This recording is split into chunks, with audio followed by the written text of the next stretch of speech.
नमस्कार। सनातन धर्म की जय हो, भारत माता की जय हो। इलेक्टोरल बॉन्ड को लेकर देश की राजनीति में भूचाल आ गया है। न्यायपालिका हो, कार्यपालिका हो, बैंक हो, सोशल मीडिया हो, इलेक्ट्रॉनिक मीडिया हो, समाचार पत्र हो, सब जगह इलेक्ट्रोल बॉन्ड छाए हुए हैं, चर्चा में हैं। लोग अपने अपने तरीके से मतलब भी निकाल रहे हैं। कुछ लोगों को बड़ा आनंद आ रहा है। उनको लग रहा है कि ये चंदे वाला कांड पहली बार देश की राजनीति में हो रहा है। ऊपर से सुप्रीम कोर्ट का हस्तक्षेप, सुप्रीम कोर्ट की डांट हर दिन एसबीआई को पड़ रही है। सुप्रीम कोर्ट मान लो 2024 के चुनाव के पहले सब कुछ बाहर लाना चाहता है, सब कुछ चुनाव आयोग की वेबसाइट पर डलवाना चाहता है।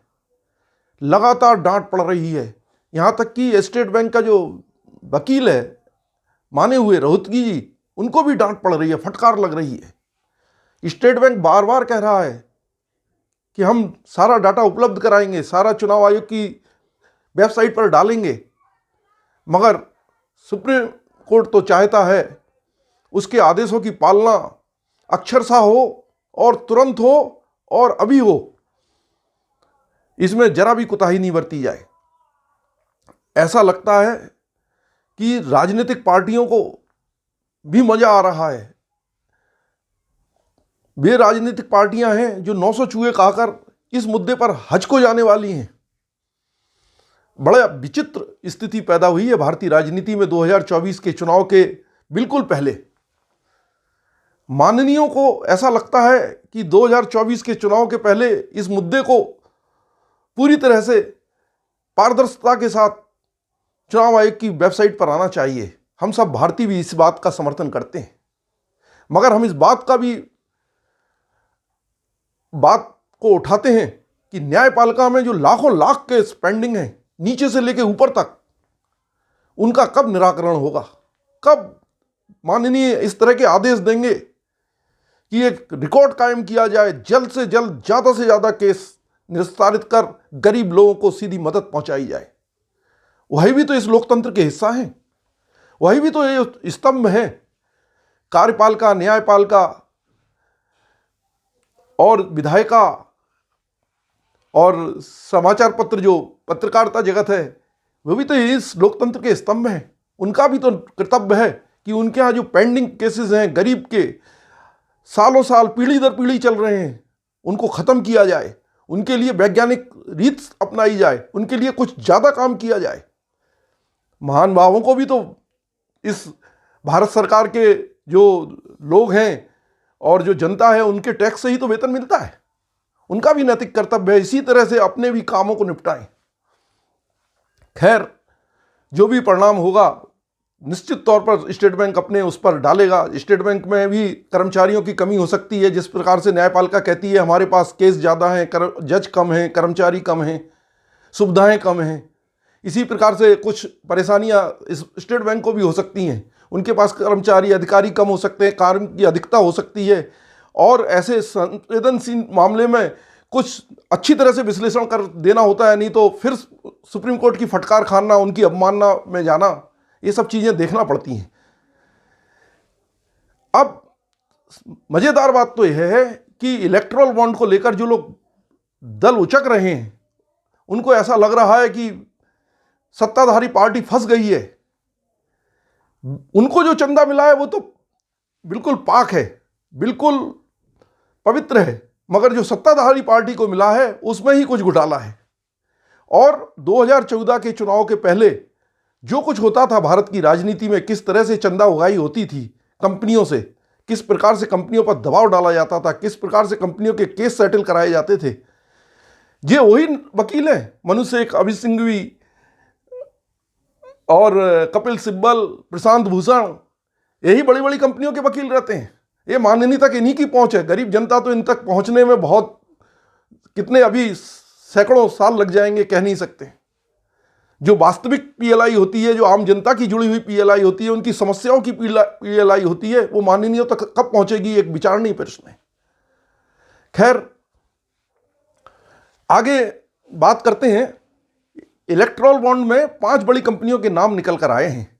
इनमें future gaming, hotel and services वाली कंपनी दक्षिण भारत की कंपनी है और डीएमके से इसका कनेक्शन भी नजर आ रहा है साफ साफ।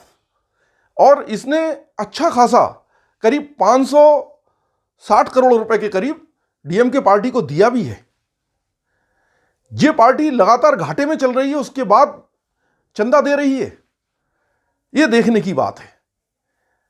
तेलंगाना की मेगा इंजीनियरिंग, इसका बीआरएस पार्टी क्षेत्रीय पार्टियों को सबसे ज्यादा चंदा देने का आंकड़ा बाहर निकल कर आया है। तीसरे नंबर पर क्विक रिस्पॉन्स नाम की कंपनी है, वेदांता नाम की कंपनी है चौथे नंबर पर, पांचवें पर हल्दिया नाम की कंपनी है। मगर एक चीज और बाहर निकल के आई है कि सत्ताधारी पार्टी बीजेपी को इसमें 6060 करोड़ रुपए मिले। हालांकि यहां जानना जरूरी है कि बीजेपी की 17 राज्यों में पार्टी सत्ता है और 303 उसके सांसद हैं देश के, और 10 साल से लगातार देश पर राज्य कर रही है।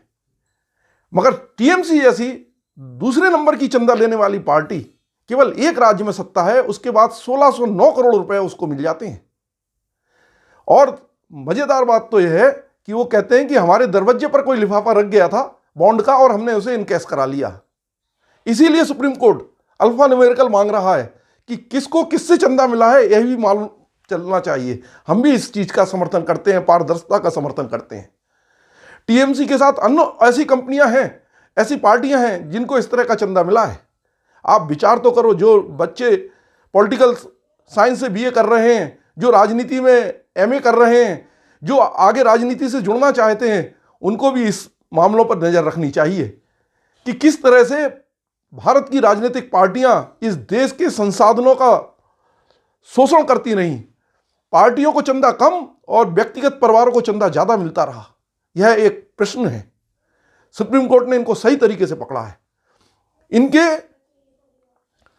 लंदन में घर हैं, होटल हैं, ऑस्ट्रेलिया में टापू हैं, अमेरिका, इटली, दुबई, यहां इनके घर हैं इन परिवारों के। ये भ्रष्टवादी परिवार हज करने जाएंगे 900 चूहे खाकर? यह एक प्रश्न है। और बड़ा मजेदार होगा ये बॉन्ड वाला कांड तो। और 2024 के चुनाव के पहले आम जनता को भी इसके बारे में सत्ताधारी पार्टी को बताना होगा कि उन्होंने भी किस तरह से ये पैसा लिया है। टीएमसी पार्टी कह रही है हमारे दरवाजे पर कोई लिफाफा रख गया, हमें नाम नहीं मालूम है। ये छात्र लोग हैं। इन चीजों का निकाल आना जरूरी है भारत की जनता के लिए, देश के लिए। वरना इस देश में जब आजम खान, अतीक अहमद, मुश्ताक अंसारी का राज होता था तो जेई न्यायालय है ना, केस की सुनवाई से मना कर देता था, तारीख पर हाजिर नहीं होते थे और कोई हाथ नहीं लगाता था। ये तो न्यायपालिका की 70 सालों हालत रही है। आज न्यायपालिका खुलकर काम तो कर सकती है, बोल तो सकती है। आपने याद है पंजाब में मुश्ताक अंसारी किस तरह से वीआईपी सुविधाएं भोग रहा था, जेल में अपनी बीवी के साथ रह रहा था। ये तो न्यायपालिका खुद देख रही थी। बड़ी मुश्किल से उसे उत्तर प्रदेश ले जाया जा सका। यह तो हमारे देश की न्यायपालिका की हालत है। विचारणीय प्रश्न है ये सारे। अगर देश में सुधार हो रहा है, पारदर्शिता आ रही है, तो पूर्ण आनी चाहिए। कॉलेजियम सिस्टम की भी पारदर्शिता आनी चाहिए। और शायद भारत अब उस तरफ ही बढ़ रहा है और बढ़ना भी चाहिए। आम नागरिकों को न्याय मिलना चाहिए। अब इसमें देखने की बात है, कांग्रेस पार्टी को भी 1421 करोड़ का चंदा मिला है। जो पार्टी लगातार हार रही है, 10 साल से सत्ता में बाहर है, जिसके पास केवल 52 सांसद हैं, 3 राज्यों में केवल सत्ता है, हारने के बावजूद उसको कौन सी कंपनियां लगातार चंदा दे रही हैं, यह भी जानने योग्य बात है। बीआरएस जो केवल एक क्षेत्रीय दल है, जिसको 1214 करोड़ रुपए मिला है तेलंगाना में, उसके बारे में भी जानने वाली बात है कि उसे कहां से मिला है।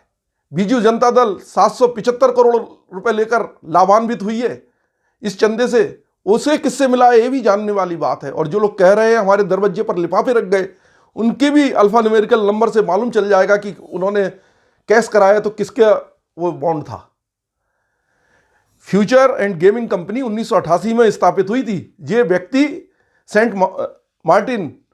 सेंटियागो मार्टिन एक मजदूर था।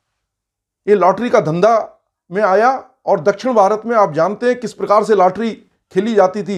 एक समय था भारत में लोग बर्बाद हो गए थे लॉटरी के एक नंबर के चक्कर में। मटका लॉटरी आपने सुना होगा, स्टेशनों के पास, बस स्टैंडों पर, पब्लिक प्लेसों पे होती थी और गरीब को किस तरह से लूटा जाता था। इस तरह से तो भारत का लोकतंत्र चला है 70 साल। उस पर कभी इन लोगों की हिम्मत नहीं हुई प्रश्न उठाने की, और क्यों नहीं हुई वो हम सब जानते हैं। किस तरह के राजनेता बैठे थे, उनके सामने क्या कोई बोल सकता था? किसी की हिम्मत नहीं होती थी। तो देश में जो कुछ हो रहा है सही तरीके से हो रहा है। ये जो सुप्रीम कोर्ट ने मुद्दा छेड़ा है यह भी सही समय पर छेड़ा है। मगर सुप्रीम कोर्ट को एक चीज और याद रखना चाहिए, किसी भी चीज को टूल किट का हिस्सा ना बनने दें।